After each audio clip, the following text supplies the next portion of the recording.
Jinitu is a popular streamer known for traveling around the world and sharing her adventures through live broadcasts. For years, her outdoor challenges had gone smoothly without any major problems. But on May 6th, 2023, during a hiking trip in Taiwan that was suggested by her viewers, something strange began to happen. At first, everything seemed normal. The trail was quiet, the scenery was peaceful, and thousands of viewers were watching her journey live. But as she moved deeper into the area, she started feeling like something was watching her from a distance. Subtle movements began to catch her attention. Small details felt out of place, and her instincts told her that something was wrong. What started as a simple hiking challenge slowly turned into a disturbing experience, one that left both Ginny and her viewers deeply unsettled.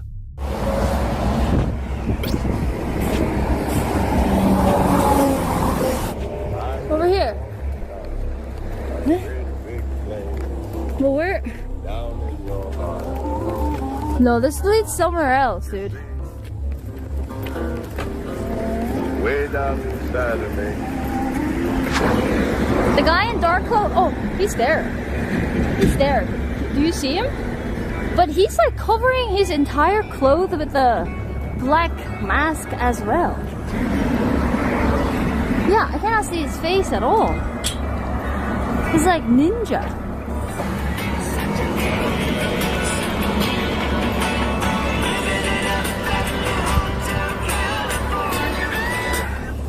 This is our check stop where we can rest, drink some coffee that we got. Hello! Hi! Thank you! 真的吗？谢谢 Thank you, thank you! Hey, it's a pretty poem. Oh, what do Nice to meet you! Yeah! Thank you! Bye bye! Guys, you gave me IRL dono. Chi chi chi chi chi. Wow, I need that. Guys, that guy's still there. The guy was following us. Why is the guy following us? Whenever I looked at him, he waved at me. He's stalking for sure. Yeah. He stopped when I stopped. He's going when I'm going. You see that we're here, and that is the easternmost part of Taiwan. Kwaidao. He's all the way there, but I'm pretty sure he's gonna like wait. It's more sus and scary because he's like we cannot see his face at all. He doesn't even talk to me. He just like follows. The viewers watching the live stream were the first to notice that something was wrong. They repeatedly pointed out a mysterious man who kept appearing behind Ginny on the trail. At first, she didn't think much of it. She assumed he was just another hiker who happened to be using the same path. But about 15 minutes later, the man was still there. That was when things started to feel different. Dressed entirely in black, he carefully kept his distance while seemingly matching Ginny's every move. Whenever she stopped, he stopped. Whenever she walked faster, he continued following, never getting closer, but never disappearing either. What made the situation even more unsettling was his behavior. He never spoke, waved, or showed any sign of what he wanted. He simply remained there, silently watching from a distance. For a brief moment, the man disappeared from sight, and Ginny felt a sense of relief. But that relief quickly turned into fear when she spotted him again a short time later.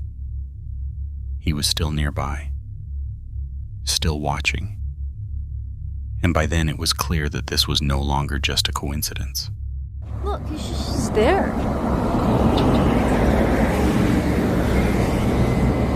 Did he hide in the bush? Did he hide in the bush? I will confront him when I arrive at one of the places where there are more people, if it's still following there. Because right now it's just me and him. I don't want to confront the person when it's just one versus one. The man continued to stay nearby, sometimes ahead of Ginny and sometimes behind her, but he never truly left. The feeling of unease kept growing, yet Ginny chose not to confront him because the road was deserted. She felt it would be safer to wait until other people were around before doing anything. It's over there. Dial 110 and call the police. Well, is that like appropriate moment to call 110? Because he has been following, yes, but he hasn't done anything. Did he get up? He did. He got up.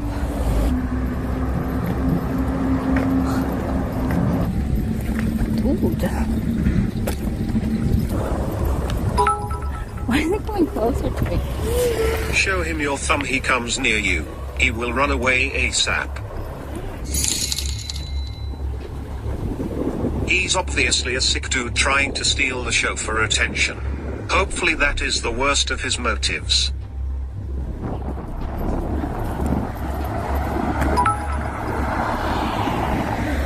Don't let him out of your sight, but stay far from him. Cross the road. Hours passed, but the man was still nearby. Not wanting to be alone in a remote area, Ginny decided to stay on the main road, where there were more people around. Being in a foreign country made the situation even more stressful. She even avoided going to her restaurant or lodging because she feared the man might find out where she was headed. Instead, she kept her live stream running and talked with her viewers for reassurance. Many told her to call the police, but she hesitated. With no clear solution, she stayed alert and hoped the situation would not turn into something worse. What is he doing? Looks like he's like collecting something. Oh, there's a police officer. Oh, well, I think someone called police. Go tell the cop. Do I go tell the cop? Okay, let me ask. Okay.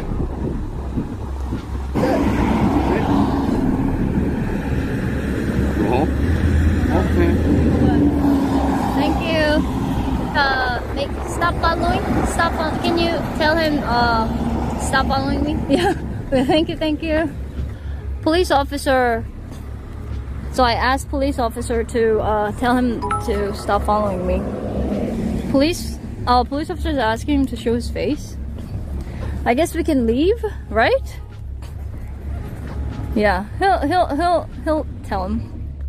As time went on, the man's behavior became even more disturbing. Sometimes he would disappear into the bushes and then reappear a short time later.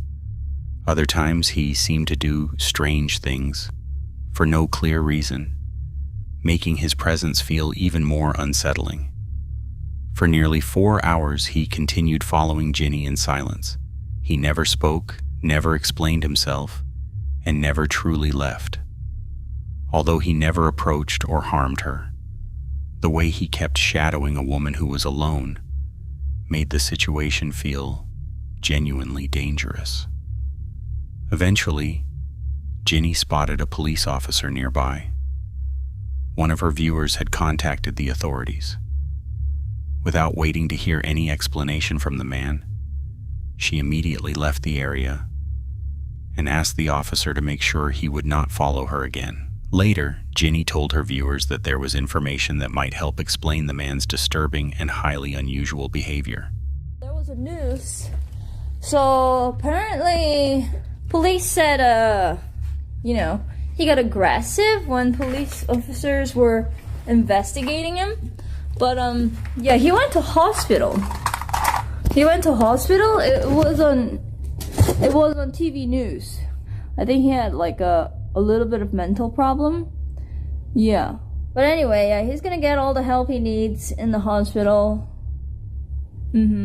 Ginny later revealed that when the police approached the man, the situation quickly became tense. He became aggressive and was injured during a struggle with the officer. Authorities later confirmed that he was suffering from serious mental health issues, and the incident even made local news in Taiwan. Ginny escaped without being harmed, but it is unsettling to think about what could have happened if help had not arrived in time. This was especially concerning after it became clear that the man was not in a stable state of mind. Fortunately, Ginny chose not to confront him directly.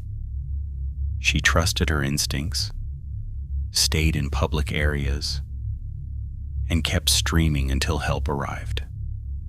The experience serves as a reminder that staying cautious and alert can be far more important than taking unnecessary risks. What began as an ordinary day quickly turned into something truly frightening.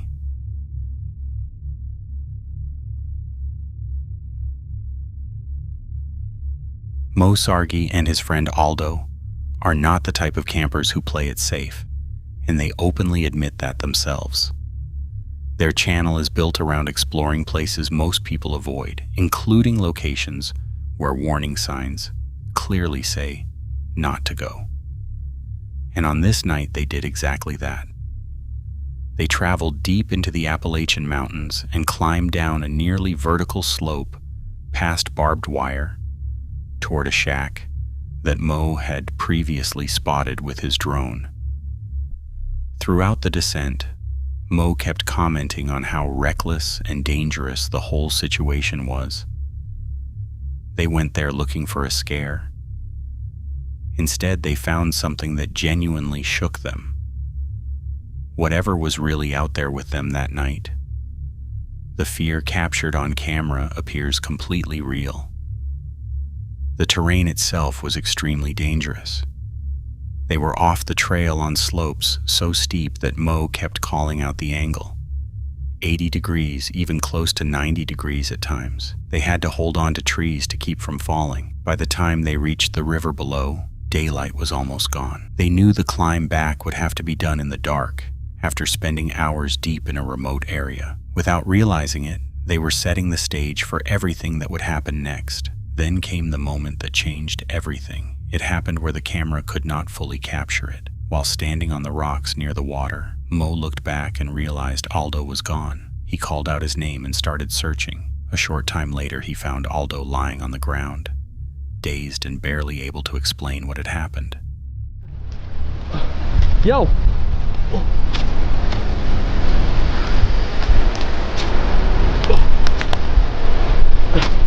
Yo! Yo! Hey! Shit, spider webs. Yo!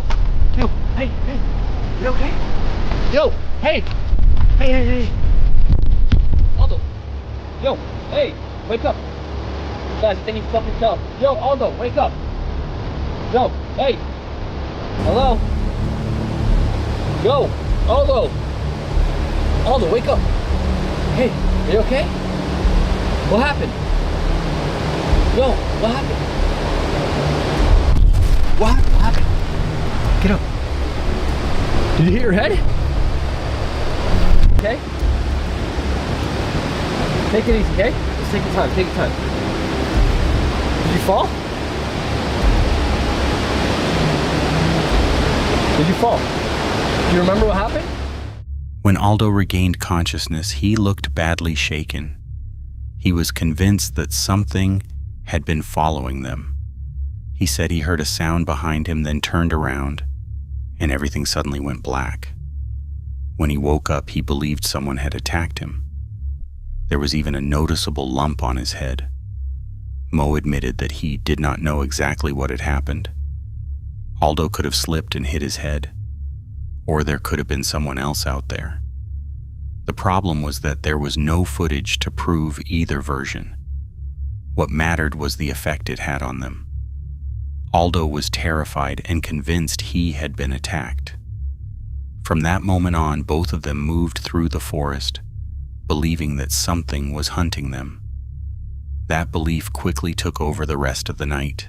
They tried to climb back up the mountain but took several wrong trails and eventually became completely lost in the darkness. They started whispering, filmed as little as possible, and tried not to be noticed by whatever they thought was out there. They saw strange shapes they could not identify. A face they thought appeared in a window. Something orange among the trees. Maybe it was real. Maybe it was only fear and exhaustion, turning shadows into threats. But the terror they felt that night was completely real. And so was the danger. They were lost in the dark on steep terrain. One of them was injured, and they were running out of water. Then, while taking shelter inside an abandoned structure, they experienced the most frightening part of the entire night. What the fuck was that? What the was that? Bro, what the hell was that? What the hell was that? That was a man, dude.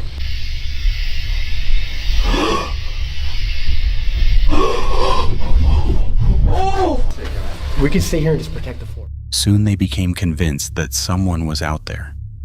They reported hearing a gunshot, then another sound that seemed much closer, and Mo's voice began to crack with panic. Whether it was a hunter, an echo from the gorge, or fear playing tricks on their minds, no one could say for sure. In the end, they did the only sensible thing left. They stopped moving through the darkness and took shelter inside the abandoned structure. They blocked the entrance and took turns staying awake while waiting for sunrise. The night felt endless. Two exhausted men, lost in the wilderness and convinced they were being hunted, sat in the dark, guarding a doorway, because moving seemed far more dangerous than staying still. When dawn finally arrived, they came out of hiding. No figure stepped from the trees. Nothing appeared to explain what had happened during the night. They eventually found their way back to the car, exhausted, shaken, and promising never to return. And that is what makes this story so unsettling. The footage never proves that anyone actually attacked them.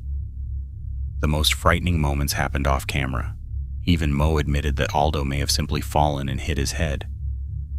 But that uncertainty is what makes it so disturbing. A lump on the head that could have come from a fall or from someone's hand. A sound in the distance that could have been a hunter or something else entirely. They spent the entire night believing they were prey, yet the forest never revealed whether they were right. The scariest part is not the answer. It is the fact that they never got one.